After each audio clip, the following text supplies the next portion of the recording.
Ano gusto mong kainin? Kahit ano, basta kasama kita, masaya na ako. Friends, ako ang asawa mo. Pero harap-harapan mo akong ginagago. Pinatunayan mo lang talaga sa akin na hindi mo ko mahal. Ano gusto mong kainin? Ikaw. Anong gusto mong kainin? Aryan! Ang magiging ex-wife ko. Ito lang naman yung asawa ko na walang kwenta. Tingnan mo to. Ito yung ipapalit ko sa'yo. Maganda, fresh. Hindi ka tulad mo, losyang. Kulang pa yun, babe. Mayaman. Mayaman na mayaman na mayaman. Ako. Ikaw, anong maipagmamalaki mo? Wala, di ba? Kasi halata naman, dito ka nagtatrabaho sa restaurant na to bilang taga-silbi. Di hamak na waitress lang. Waitress lang yung mararating mo sa buhay. Eto, may-ari to ng 30 restaurants. Tsaka may sarili siyang condominium. At tsaka marami to. Business, supermarket, restaurant, name it! Ikaw, wala. Waitress ka lang. Hanggang dyan ka na lang. Hindi na ako magtataka kung bakit mabilis naghanap yung magiging ex-husband. Maswerte na nga kasi ako yung napili niya. Di ba? Maging masaya ka na lang para sa kanya. Pero di ko pa siya ex-husband. Ako pa rin yung asawa mo. Kasal pa rin tayo. At hindi ako pumapayag sa annulment. Manahimik ka. Sa ayaw at sa gusto mo, ako ang masusunod. Maaanal din yung kasal nating dalawa. At kami ni Eden ang magkakatuluyan at sasaya habang buhay. Friends, ang kapal ng mukha mo. Ubod ng kapal ng mukha mo. Ilang taon kitang binuhay. Wala ka naman trabaho. Tapos ano? Ito lang igaganti mo? Bakit? Ikaw ang may gusto nun. Kasi patay na patay ka sa akin. Dahil sobrang pogi ko, di mo kayang mawala ako sa buhay mo. Pero ngayon, wala ka ng kwenta. Dahil andito na ang totoong magiging asawa ko. Teka lang. Anong sinasabi mo? Hindi mo ba ito nakikilala? Siya ang may-ari ng restaurant na to. Siya? Ikaw? Aryan, may-ari ng restaurant na to? Teka lang, paano nangyari yun? Waitress ka nga lang dito, di ba? Kung ikaw ang may-ari ng restaurant na to, ibig sabihin, ang tagal mong tinago na mahirap lang tayo? Pinalabas mo lang sa akin na mahirap lang tayo kasi ang totoo, mayaman ka.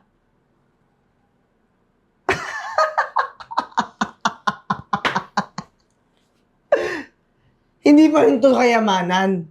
Ang kayamanan, ito. May sariling 30 restaurants. Ikaw, isa lang. At saka nabubulok pa. Ano naman yung laban mo sa akin? Ha? Tingnan mo, yung itsura ko sa itsura mo. Ikaw nga mukha ka ng nalalata. Napaglumaan na. Kaya, pinagpalit sa katulad ko. Ano girl? Suko ka na ba? Iiyak ka na ba? Sige, umiyak ka lang. Kasi gusto kong makita na nasasaktan ka. Wala ka talagang kaalam-alam sa akin, Rex. Palibasa, tama ka. Di bali mamaya, magkakaalaman tayo. Akala mo siguro sobrang nagulat ako na sinabi mong sa'yo tong restaurant, Aryan. Hindi mo alam na noon ko pa naman inimbestigahan na sa'yo talaga tong restaurant. Matagal ko nang alam. Kaya nga dito kami nag-date ni Eden para ipamukha sa'yo kung gaano siya kayaman at kung gaano ka kahirap. At itong kasama mong manager, alam ko naman na dito lang siya nagtatago sa'yo. Hoy, di ba patong-patong yung kaso mo dun sa probinsya? Ganito na lang, para mas exciting. Bakit kaya hindi kita isuplong sa mga pulis? Para makulong ka. Para dun ka mabulok. Ano, Aryan? Maaatim mo ba na makulong tong manager na pinagkakatiwalaan mo? Isa lang ang solusyon ko. Tanggalin mo siya sa trabaho. Ngayon. Sir, parang ako na akong gagawin niya. Kailangan ko tong trabaho to, sir. Kailangan mo yung trabaho mo? Gusto mong maawa ako sa'yo? O sige, ganito na lang. Siguro mas masaya kung makita kitang nakaluhod sa harapan ko. Lumuhod ka. Sir, kailangan ba talaga yun, sir? Luhod!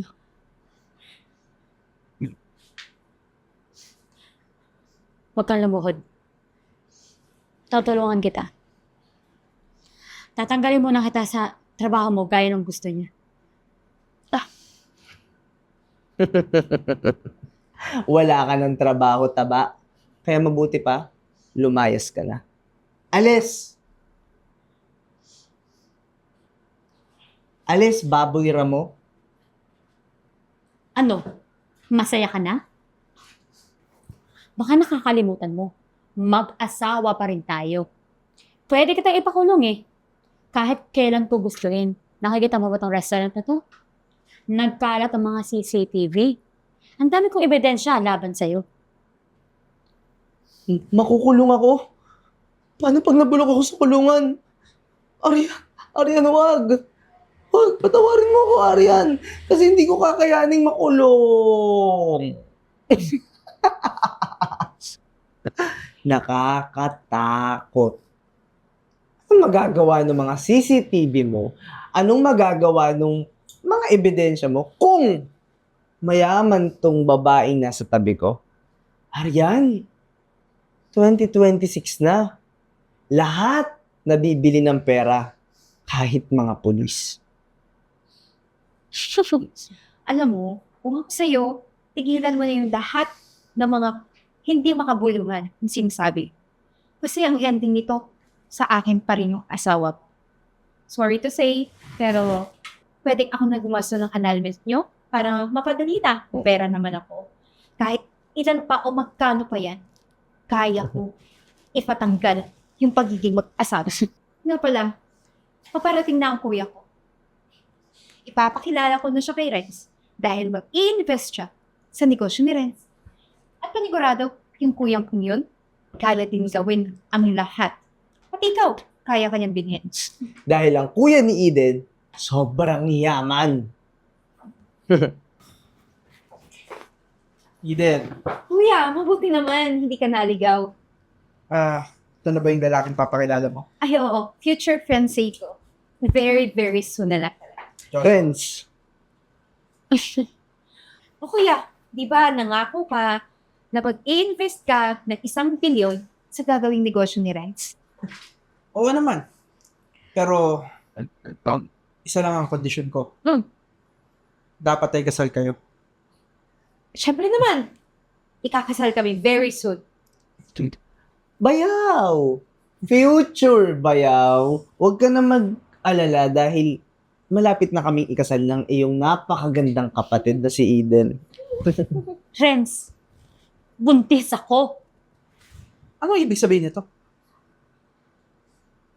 Ako lang naman yung asawa niyan. Lapastangan! Kuya, bakit mo ito nagawa sa akin? Bakit nagawa mo kung pagbuhatan ng kamay? Hindi ako mag-i-invest ng 1 billion sa inyo. Hanggat hindi kayo kasal. Pero kuya, sinabi ko naman, di ba, manapit na. Ibig sabihin nun, may inaasikaso lang kami para maghiwalay sila ng asawa niya. So, ulitin ko yung sinabi ko. Hindi ako mag-i-invest. Buo na yung desisyon ko. Ayoko nang may sabit. Pero kuya, napagplanuhan na natin to, napag-usapan na natin ng lahat. Makakarating to kay mama na meron siyang anak na isang kabit. Kuya, parang awa ko na.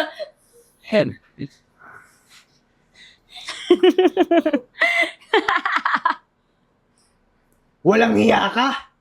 Sinira mo yung araw namin ni Eden? Alam mo ba kung gaano kalaking pera yung nawala sa amin? Wisit ka! Baka naman hindi totoong buntis ang babae ito. Sinsira mo talaga yung buhay namin. Ingitera! Sino ba unang sumira ng buhay? Di ba ikaw? Huwag ka mag-alala. Babaliktarin ko lahat ng kwento kay mama. At panigurado, sa akin siya maniniwala. Dahil ako, ang unika iyan niya. Narinig mo? Arian? Wala ka ng kwenta sa akin. Bakit pa pinagsisiksikan mo yung sarili mo? Alam mo, pag dumating yung mama ni Eden, wala ka nang magagawa dahil ipapasara namin tong restaurant mo. Mama, pinapunta ako dito ng kuya mo. Nasabi niya, nakasama mo yan, boyfriend mo. Future mother-in-law, ako po si Renz. Napag-alaman ko na ikaw na lalaki ka, may asawa ka pala. At buntis pa. Paano kung yan ang gawin mo sa anak ko? Hindi po. Hindi po, Nanay, Mami Gina. Dahil ang anak niyo ay sobrang mahal ko. Kaya nga po handa akong iwanan ng aking asawa kahit buntis pa siya. Ganon. At plano mong pakasalan ng anak ko. Opo! Hindi naman ako tatanggi. At hindi naman ako magiging sagabal kung ano man ang plano nyo. Kung ano man ang plano nyong pagpapakasali. Talaga po? Ibig sabihin, Eden, wala nang hahadlang sa kasal natin. Magiging mayaman na ako. Magiging mayaman na ako. May paspas ka na ni mama. Sino may sabi sa'yo mayaman si Eden? Ha? Ha? Anong ibig mong sabihin? Sitawan mo ko.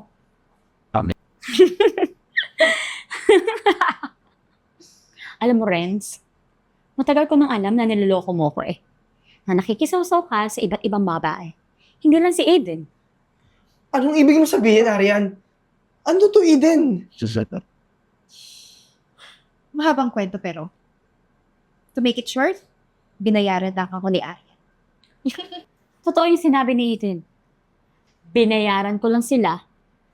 Si Eden, si Miss Gina, si Yvette, para mapapain ka at makakuha ng ebidensya. At ayun, nakuha ko na ang gusto ko. At yung yamang sinasabi nila, akin lahat yun. Arian, Alam mo, minahal kita eh.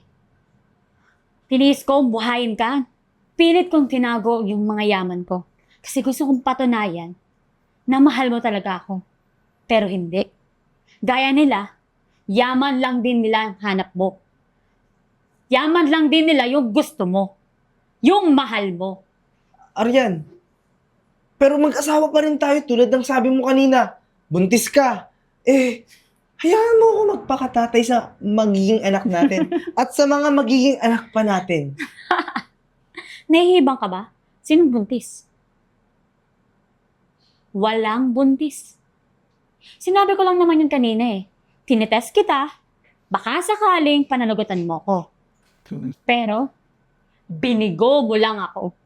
Arian, mag-asawa pa rin tayo. Mahal mo ako, di ba? Tsaka, hindi mo ko pwede iwanan ng basta-basta ganun na lang. Yung annulment papers natin, matagal nang tapos. Annulled na tayo. Kaya wala ka nang habol sa akin. Nga pala, papakilala ko lang sa'yo yung bago kong boyfriend na papakasalan ko. Josh? Mahal. Meet Josh. Siya? Siya ang pinalit mo sa akin? Oh, ano pang inaantay mo? Umalis ka na or ipapakulong kita? Arian! Alis.